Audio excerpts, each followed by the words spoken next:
Dieudonné Mbala, bonjour. Bonjour. Ou alors je devrais plutôt dire Dieudonné Mbala, Onomvoy. Madame Voy. Ndomaneya.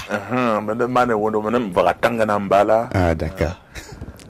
Merci en tout cas de cet accueil, en tout cas. Et je pense que la famille Wundo nous regarde, tant mieux. Je les salue.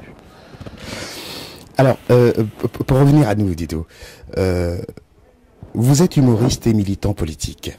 Oui. Vos prises de position sont controversées par diverses associations, formations et mouvances politiques. Vous êtes qualifié de gauche, d'extrême droite, d'antisémitisme, communautarisme, alors que vous vous définissez comme un républicain de gauche, anticommunautariste et antisioniste.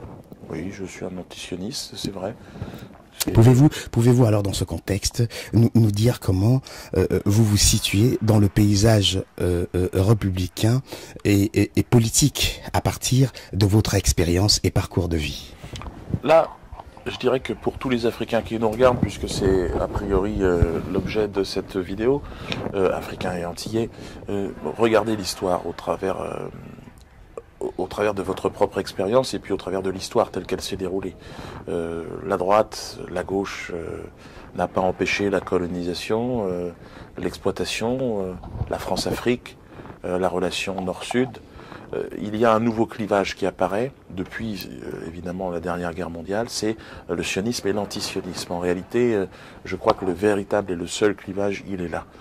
Et il me semble qu'aujourd'hui, avec ce qui se passe en Afrique, le grand vent de libération du peuple africain, c'est un vent antisioniste, porté par les frères musulmans d'un côté, mais en Afrique aussi par la posture un peu droite d'un Gbagbo, d'origine chrétienne, lui.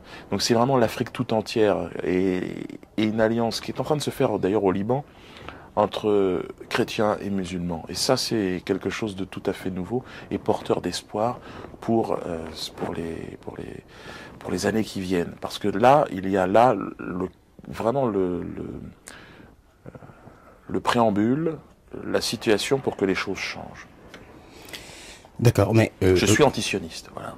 Et je pense que ce vent de révolte est un vent antisioniste. C'est-à-dire qui est simplement... Un vent qui commence quand même depuis la Côte d'Ivoire, et ça il faut le dire. Hein. Oui, c'est-à-dire que moi je suis très fier évidemment que ce vent débute en Côte d'Ivoire parce que c'est très important. Et d'ailleurs à ce sujet, quelle est votre opinion là-dessus? Mais très clairement, moi je suis contre la France-Afrique et l'ingérence de la France et de l'Occident dans les affaires ivoiriennes. Donc la constitution ivoirienne a déclaré M. Gbagbo président. M. Gbagbo est président, le reste, ça n'est qu'encore une fois l'instrumentalisation médiatique, politique de l'ancien empire qui voudrait régler les affaires ivoiriennes comme elle gère de toute façon dans toute l'Afrique noire, elle gère encore la politique. L'indépendance n'est pas encore arrivée. Gbagbo, c'est un exemple. D'habitude, ils assassinent ce genre de président. Pourquoi ils ne l'ont pas fait cette fois-ci? Ou alors pourquoi est-ce qu'ils ne l'ont pas encore fait? Quelque chose est en train de changer. Ben Ali était obligé de partir. Moubarak aujourd'hui. Je sens que tous ces présidents africains qui sont là depuis 30 ans pour servir les intérêts de l'Occident sont dans une posture délicate. Et je crois qu'ils ont été sacrifiés. Et je pense que tout ça profite dans l'esprit du sionisme à créer un chaos général pour permettre à Israël de continuer d'exister dans ce chaos général. Donc, c'est-à-dire que d'après vous, tout cette mouvement, ce soulèvement semble être orchestré? Je dirais qu'il joue avec de la nitroglycérine. Bien évidemment, le peuple a envie de se libérer, mais je crois que derrière, il y a les intérêts américains. La France-Afrique est en train de disparaître, les États-Unis prennent de plus en plus de contrôle de ce continent, et derrière ces soulèvements, ce sont des réseaux qui sont en train de changer, mais le peuple, lui, bouge. Et il y a quand même des garde-fous, notamment les frères musulmans, on le disait tout à l'heure, les mouvements islamistes, qui pour moi ne sont pas des mouvements qui m'inquiètent, bien au contraire. Je pense que ce sont des mouvements qui sont des mouvements avec une volonté de changement. Alors qu'ils aient j'ai la plus grande des sympathies pour le Hezbollah, pour le Hamas, pour l'Iran, pour la Syrie. Et je pense que, alors évidemment... Notons que vous avez à plusieurs reprises rencontré M. Ahmadinejad. Oui, qui est à mon avis le chef de file de ce grand changement. C'est le fait que l'Iran ait résisté et tenu qui a inspiré la révolte à tous les autres. Et donc c'est vraiment formidable. Et d'ailleurs, pour rester là-dessus, ça c'est juste une petite parenthèse, pouvez-vous nous dire un petit peu ce qui vous a totalement poussé, et on le voit depuis quelques années, à vous rapprocher voilà, du monde arabe? Oui, moi je suis, comme mon nom l'indique, et comme beaucoup d'Africains, j'ai grandi dans la religion catholique. J'ai toujours été très attaché à la lumière de Jésus-Christ. Et même encore aujourd'hui, jamais. Je trouve qu'il y a eu une grande trahison du Christ au travers de ceux qui ont récupéré sa parole et ceux qui l'ont instrumentalisé. Quand on a un George Bush qui, la main sur la Bible, nous explique qu'il faut aller faire la guerre en Irak, alors que l'on sait aujourd'hui qu'il n'y avait pas d'armes de destruction massive, que tout ça a été inventé. Bon, évidemment, le Christ, notre Christ, a été instrumentalisé. Mais je crois que les combattants et les résistants, ceux qui ont résisté, comme le Christ l'a fait, en chassant les marchands du temple, aujourd'hui, ce sont nos frères. Pour rebâtir le temple en 3 jours. Oui. Et ce sont nos frères musulmans qui font ce travail aujourd'hui. Je pense qu'il y a un destin commun entre chrétiens et musulmans. Il n'y a pas de gentils et de méchants d'un côté. Je pense vraiment que la parole de Jésus-Christ, le Christ ressuscité en nous, en chacun de ceux qui ont grandi. Moi, il a participé à me construire, le Christ. Donc, je ne le laisserai pas aux marchands du temple. Mais je crois que notre avenir est dans une fraternité avec l'islam, parce que l'islam aujourd'hui porte les résistants. Et regardez, les églises, enfin en Occident en tout cas, sont en train de se vider. Les gens se convertissent doucement, parce que c'est le seul espace de résistance au monde de l'argent, au monde marchand. Et je trouve ça vraiment regrettable, ayant grandi encore une fois dans cet univers chrétien, que nous laissions le Christ à ceux qui l'ont tué. Donc aujourd'hui, pour vous, il y a une différence entre Dieu et Allah? Non. Pour moi, on parle bien de la même chose. Et c'est pour ça que je dis il faut abattre cette dernière frontière. Nous devons, ensemble, musulmans et chrétiens, nous battre contre le malin. D'accord. Vous avez développé la polémique lancée par Éric Zemmour sur la liberté d'expression en utilisant les Noirs et les Arabes, et vous, les Juifs. Croyez-vous que le problème essentiel de la polémique est la défense de l'expression, l'utilisation des minorités à des fins politiques, ou bien l'évolution sociale de la société mal connue par des acteurs politiques? Jusqu'à présent, moi j'ai toujours soutenu la liberté d'expression. Alors évidemment, lorsque l'on s'attaque aux minorités visibles, comme l'a fait Éric Zemmour, c'est facile. D'ailleurs, il y a un procès, il faut attendre le résultat, on ne peut pas parler au nom de la justice. Mais attendons le compte-rendu de cette audience, enfin tout au moins le résultat du délibéré. Moi je pense que le communautarisme en France est en train de s'installer, qu'il y a eu un grand revirement entre les périodes antiracistes de la gauche qui a instrumentalisé un petit peu le Parti socialiste, les grands mouvements antiracistes, et qui en fait s'en sont servis politiquement. Et aujourd'hui, il y a un retour au communautarisme assumé, et le curseur, c'est toujours la même communauté en réalité, qui va de l'un à l'autre, quoi. C'est-à-dire la communauté juive qui a eu aujourd'hui et qui a avec ces organisations, alors je ne parle pas des juifs en général, il n'y a pas d'amalgame, il y en a plein qui ne se sentent pas concernés par le lobby juif, mais le lobby juif en France est très puissant, et dans le monde, mais en France il est particulièrement puissant. Il y a un organe qui s'appelle le CRIF qui rassemble chaque année les élus de la République jusqu'au président de la République. Tous les ministres sont convoqués, on leur donne quasiment une feuille de route, on leur explique ce qui est bien, ce qui n'est pas bien, et c'est ça le vrai danger aujourd'hui de la France et les dangers de la République. Éric Zemmour, faisant partie de cette dynamique, jusqu'à présent il avait une cohérence, il parlait de la France, et puis maintenant il commence à attaquer le Hezbollah, il commence à attaquer les grands mouvements de résistance internationaux, les grands mouvements d'espoir, j'ai envie de les appeler comme ça, pour beaucoup de gens. des gens comme moi et beaucoup de gens qui nous regardent là, qui sont en Afrique, qui sont aussi dans le Maghreb et au Moyen-Orient. Nous, je pense réellement que notre intérêt, l'intérêt des Africains, est du côté du Hamas, du côté du Hezbollah, du côté de l'Iran, pas du côté des États-Unis ou d'Israël, parce que ce sont les anciens maîtres, ce sont toujours eux qui nous ont, qui exploitent les matières premières de l'Afrique. On le voit avec les États-Unis, le pétrole algérien, mais j'en passe partout, les mines d'uranium un peu partout au Niger. Il y a aujourd'hui une volonté d'indépendance. Et les exemples sont évidemment le leader de ce courant, c'est Mahmoud Ahmadinejad. Il ne se bat pas au nom de l'islam. Lui, il vient de l'islam. C'est une république islamique, mais il s'adresse au monde entier. Et aujourd'hui, à Beyrouth, ce sont les chrétiens et les musulmans qui, main dans la main, ont repoussé l'empire israélo-américain, l'empire américano-sioniste, on va dire. Donc c'est pour ça que moi je suis un humoriste qui a, par ses voyages, pris conscience de tout cela.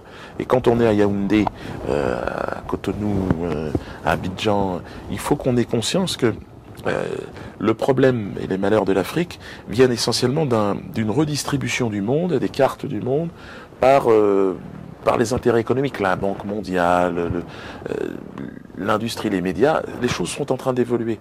Et il y a des courants aujourd'hui divergents. Et je pense réellement que cette libération, ce vent de révolte et de libération du peuple tunisien est en train de prendre aujourd'hui un peu partout en Afrique. Alors, quel est votre regard, pour revenir un petit peu en France, quel est votre regard sur la société française, c'est-à-dire la place des minorités et en particulier des Noirs en France? Être noir en France, ça a toujours été compliqué, mais je veux dire, on va pas se plaindre par rapport à l'histoire, puisque dans l'histoire, le traitement était encore plus violent qu'avant. Là, aujourd'hui, ça reste des humiliations, difficultés pour se trouver un logement, du travail, une discrimination à l'entrée des discothèques pour certains. Bon, ça a toujours existé, ça continuera encore à exister, tant que nous n'aurons pas pris conscience de l'importance du combat de libération. Nous n'aurons pas de libération, nous ne pourrons pas faire l'économie d'une véritable résistance, d'un véritable combat. Ce n'est pas en pleurnichant qu'on obtiendra notre libération. Il faut donc s'engager, comme le font les gens du Hezbollah, les gens du Hamas. Je les cite parce que ce sont des exemples pour moi. Et c'est-à-dire que là, vous suggérez que pour sortir du carcan dans lequel un certain nombre de Noirs se sentent mal aujourd'hui en France, il serait nécessaire, sinon prépondérant pour eux, de s'engager dans une mouvance islamique. Moi, je pense que non, y compris pour ceux qui ne sont pas chrétiens. Je pense que chrétiens ou pas. Moi, je parle pour ceux qui sont chrétiens, puisque je suis issu de ce milieu. L'islam est quelque chose qui n'est pas sectaire. Alors il y a des gens qui vivent leur islam comme les gens qui vivent leur chrétienté, enfin leur révélation chrétienne comme ils l'entendent. Moi, ce que je dis, c'est que les seuls combattants, les seuls résistants sur la planète aujourd'hui sont les combattants qui viennent de l'islam. Mais au Liban, chrétiens et musulmans ont réussi à former un gouvernement. C'est le gouvernement actuel. C'est ça qui est important. C'est-à-dire que c'est de marcher ensemble. Ça ne veut pas dire de quitter. Ils ont du mal. Ce gouvernement ne tient pas. Si il est en train, c'est la première fois qu'il est là. Il est en place en Égypte. Les frères musulmans sont en train aussi de s'organiser et certainement ils vont prendre le contrôle de ce pays. Et c'est très bien. Moi, je dis simplement, il appartient aux chrétiens de faire la même chose en Afrique. Alors, mais aux côtés des combattants musulmans, parce que c'est ça. Juste une parenthèse. Il n'y a que dans une entente avec le monde musulman que nous nous libérerons. Il n'y aura pas de libération autre, c'est impossible. Bien sûr, Dido. Nous avons parlé tout à l'heure, nous avons évoqué le cas du président élu de la Côte d'Ivoire, Monsieur Laurent Gbagbo, que vous avez d'ailleurs, à qui vous n'hésitez pas à apporter votre soutien. Sans aucun souci. D'accord. Mais notons quand même que M. Gbagbo a pu tenir face à cette forme d'injustice sans pour autant être musulman. Non, mais tout à fait. Je pense Vous comprenez ce que je veux dire? Non, non, non, mais moi je ne peux pas dire aux chrétiens, devenez musulmans. Je suis chrétien. Je dis juste, nous devons combattre avec les musulmans, ensemble. Il faut comprendre que M. Ouattara, ça n'est pas un parti, il n'est pas lié aux frères musulmans. Il est lié aux Américains. Mais surtout que d'après des informations, il serait plutôt bouddhiste, hein, d'après. Oui, puis en tout cas, il ne se bat pas. Il ne se bat pas pour l'islam. C'est pas son cheval de bataille. Il s'agit des États-Unis. Il est clairement le candidat des Occidentaux. Mahmoud Ahmadinejad n'est pas le candidat des Occidentaux. C'est pour ça que l'étiquette islam ou musulman, ça ne veut pas dire grand-chose. Laurent Gbagbo ne l'était pas non plus. Non. Laurent Gbagbo, c'est la vieille France-Afrique. Il était jusqu'à présent toléré. Bon, depuis Chirac, depuis la partition en fait de son pays entre le nord et le sud, il y a eu une situation de blocage. Gbagbo a été trahi certainement. En tout cas, il est aujourd'hui, face à son histoire, il a la possibilité de rentrer dans la grande histoire de libération de l'Afrique noire. J'espère qu'il saisira cette occasion. Si vous aviez quelque chose à lui dire en ce moment, que lui diriez-vous au président Laurent Gbagbo? Battez-vous jusqu'au bout, évidemment, mais vous ne pourrez pas vous en sortir sans rallier le courant de résistance internationale mené par Chavez, mené par Ahmadinejad. Chavez, c'est peut-être plus facile puisqu'il est chrétien, pour ceux qui ont encore un problème de frontière entre les deux.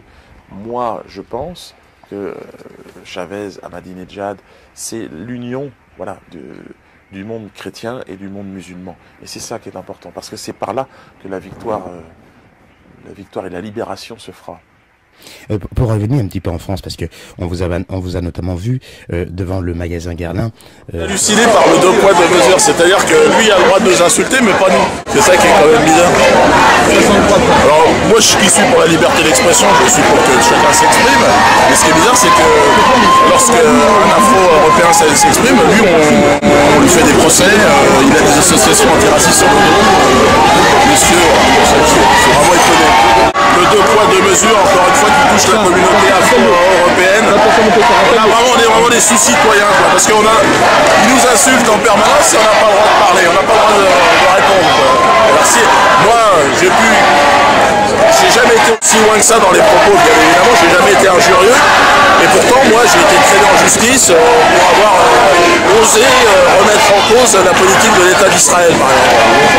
Pourquoi nègre, tais-toi, fais de la musique et zouk, voilà, c'est un peu ce que. Donc, tant mieux aujourd'hui qu'il y a cette organisation. Il y a les Afro-Américains qui sont là aussi, qui eux sont beaucoup plus structurés.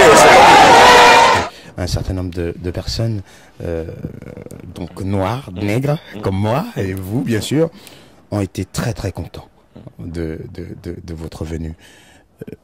Avez-vous encore des informations à ce sujet? Bon, on a vu de toute façon la récupération par certaines associations. Notamment je pense au CRAN, des gens qui ne représentent que les intérêts d'un tout petit groupe d'individus et qui se sont jetés là-dedans. C'est toujours un peu pitoyable et regrettable de voir que la dignité du groupe peut être bradée comme ça, à moindre coût, pour les intérêts de 2-3 personnes. Je ne critique pas, je ne suis pas en train de lancer une polémique sur ce qu'est le CRAN ou ces associations derrière. C'est malheureusement le lot de tout Africain qui arrive ici, qui essaye de manger, qui essaye de survivre, qui est en survie et qui est prêt à trahir l'Afrique, les Africains. Non. Je ne veux pas en rajouter parce que le problème n'est pas là. Le problème, c'est pas le CRAN, bien évidemment. Mais que faut-il faire alors? Je pense qu'il faut se battre, il faut tenir, il faut organiser, avoir des idées et puis organiser une résistance. Vous n'obtiendrez rien de l'État français. Monsieur Guerlain nous insulte, insultons-le. N'attendez rien de la justice ne le condamnera pas. il doit être le parfumeur de toute la magistrature, que je vous dise, moi. La magistrature est indépendante, mais pas des commerçants comme Guerlain. Dans le droit, évidemment, moi c'est dans l'amusement, il y a l'excuse de provocation. Tout noir de France, tout noir qui a entendu cette injure, se doit de répondre. C'est-à-dire, alors certains me disent, on ne répond pas à l'injure par l'injure. Genre, monsieur, la personne du cran dit ça. Alors, évidemment, lui, il touche son chèque. Donc lui, bon, on lui fait une petite marionnette. Bon, bien sûr qu'on répond à l'injure par l'injure. Et quoi, on va se laisser injurier? Non, moi, Guerlain m'insulte, je l'insulte. Nous n'aurons pas réparation. Nous n'aurons pas réparation sur l'esclavagisme. Nous n'aurons pas réparation sur la colonisation. Nous n'aurons rien. Les seuls qui ont obtenu une réparation, il s'agit de la communauté juive. Ils ont fait voter des lois pour qu'on ne conteste pas leur crime contre l'humanité. Ils ont obtenu des sommes énormes par rapport au massacre qu'ils ont subi. Il faut continuer à mettre la pression sur Guerlain, sur le groupe LVMH, et ne jamais s'arrêter. Jamais. Tant qu'il n'y aura pas eu, effectivement, des excuses officielles de ce groupe. Est-ce que ces excuses suffiraient aujourd'hui à calmer le raz-de-marée qu'a créé cette polémique? Moi, je pense que des excuses, ce serait déjà pas mal. Après, moi, il m'appartient pas. Il faudrait qu'elle soit sincère, il faudrait qu'elle soit effectivement accompagnée de sanctions. C'est normal, puisqu'il ne peut pas y avoir deux poids, deux mesures. Moi, j'ai fait un sketch sur un colon israélien, j'ai eu des répercussions, une condamnation. Bon, à un moment donné, ce serait bien quand même que M. Guerlain aussi puisse, que le sort soit identique. Moi, je ne suis pas pour encombrer les tribunaux sur ce genre d'affaires, mais je pense qu'effectivement, le mieux est de continuer à mettre la pression sur M. Guerlain et sur son entreprise, et sur le groupe LVMH. Moi, je pense que c'est la moindre des choses. Ils ont un peu laissé s'éteindre les choses. Il faut arrêter d'acheter, évidemment, leurs produits, et puis tenter de nuire, évidemment, au développement, dans le cadre de la loi, bien sûr, mais au développement de cette entreprise. Très franchement, que pensez-vous utile de devoir faire pour participer au développement de l'image positive de toutes ces personnes issues de l'immigration? Moi, je pense que nous avons un rôle surtout par rapport évidemment, au continent africain. On a une vraie responsabilité. C'est de tenter de libérer, évidemment, l'Afrique du franc CFA, qui en est l'une des expressions, mais largement, nous devons libérer notre continent de la mainmise de cet axe français. Mais bon, on dirait qu'il disparaît, du nouvel axe qui est en train de s'imposer, l'axe américano-sioniste. Tous ces vieux chefs d'État doivent partir très vite, très très vite maintenant. Il faut installer, en tout cas, une dynamique jeune, et puis positive, de construction. Vous vous rendez compte, les richesses, les matières premières de l'Afrique, comment se fait-il que, moi, dans mon village, on a un gazoduc, non, on a du pétrole qui passe juste en dessous de nos pieds, et on n'a pas l'électricité. Non mais où sommes-nous, quoi? Comment se fait-il qu'il y a un tel gaspillage? Comment se fait-il qu'on brade à ce point-là nos matières premières? Non, l'Afrique est un continent riche, il faut que les Africains en profitent et vivent normalement. C'est pas possible, ça ne peut pas continuer. Pour cela, il faut qu'ici on s'engage et qu'on le dise dès qu'on a accès à un micro, à une tribune, il faut qu'on en parle.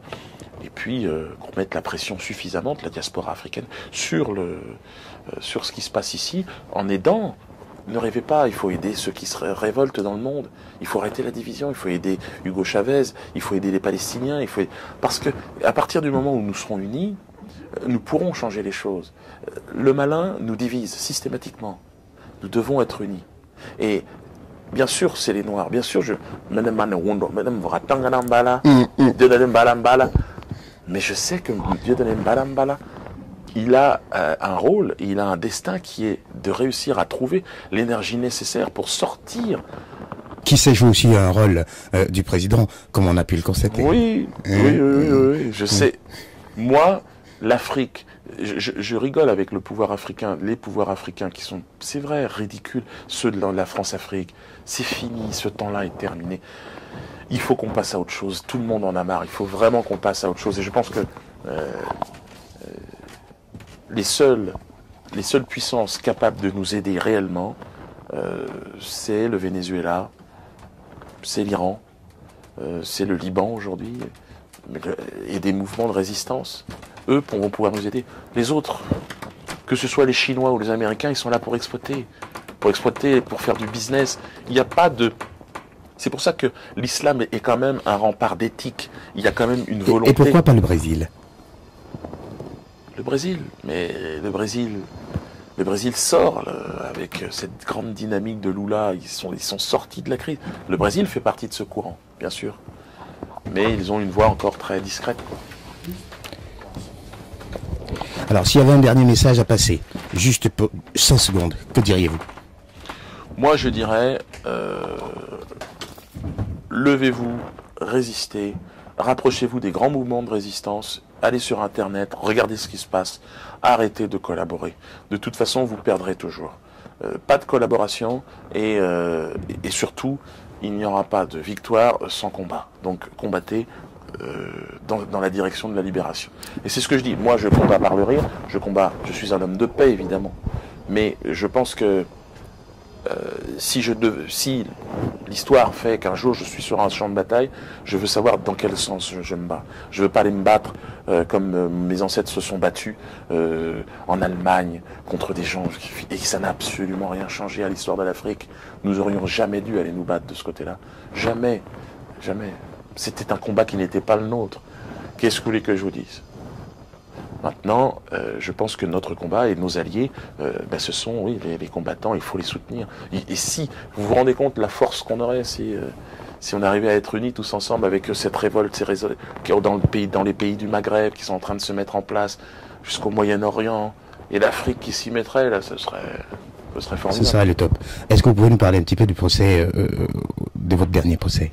Oui, je suis harcelé, moi, par les associations, par le lobby juif ici en France, qui voudraient me faire condamner systématiquement. Alors bon, ça n'a pas tellement d'intérêt. C'est toujours les mêmes histoires. On a souffert, vous n'avez pas le droit. Moi, vous n'avez pas plus souffert que moi. Je veux dire, je n'ai pas de leçons à recevoir, de souffrance. Il y a des comédies musicales sur la traite négrière. Personne, tout le monde en parle. Je crois qu'il faut arrêter la pleurniche. D'accord. Merci Dido.